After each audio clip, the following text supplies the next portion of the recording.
So a popular problem I hear with the Dyson vacuums is that people can't take it apart. And I understand sometimes people have trouble opening it, which they don't understand the bin mechanism. But more and more people I find seem like they can't take it apart, which means they can't remove the front piece from the motor unit. So let's do a quick video if you're having that problem. Basically, it should be very simple. To take the two things apart, you should hold the vacuum upright like this and press this red button here and pull. That should be very easy. Sometimes it's not, and there are a number of reasons why that might be the case. So let's look at some of them and try to figure out what we can do to make this as easy as possible.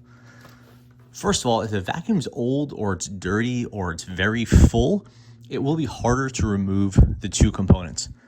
Some of that is just a wear and tear issue. Some of it is that the vacuum can get clogged up or dusty, so there could be more friction when you're removing it.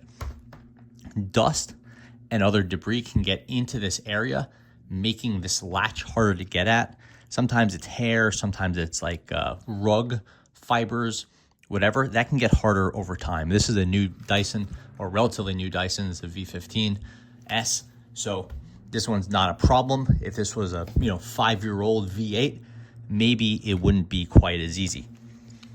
Sometimes the issue is user technique. And I'll tell you what happens is this gets very full with heavier stuff. Maybe it's sand, maybe it's dirt, who knows, but this can get quite heavy. Basically, there's pressure on this. This piece becomes like a pivot point between this and this, because this piece is fixed on the ground, so the pressure is right here, and that means it can get very hard to pull it out, even if you're pushing the button.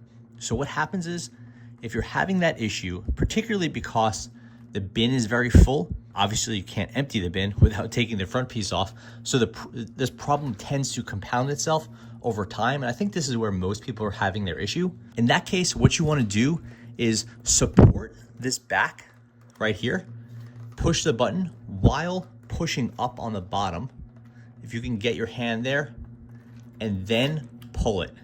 It can be a little tricky, but you want to push this button while supporting either here or here, but hold it up as much as you can, push the button, and separate the components. You can use your pinky to sort of push if it's bad.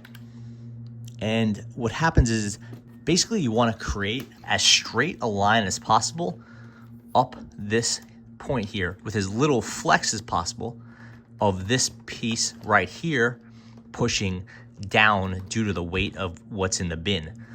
The weight of the motor, if you're holding it back here, the weight of the motor will naturally push on this point right here between the two. It's a bit of a pivot. So don't support it back here or here.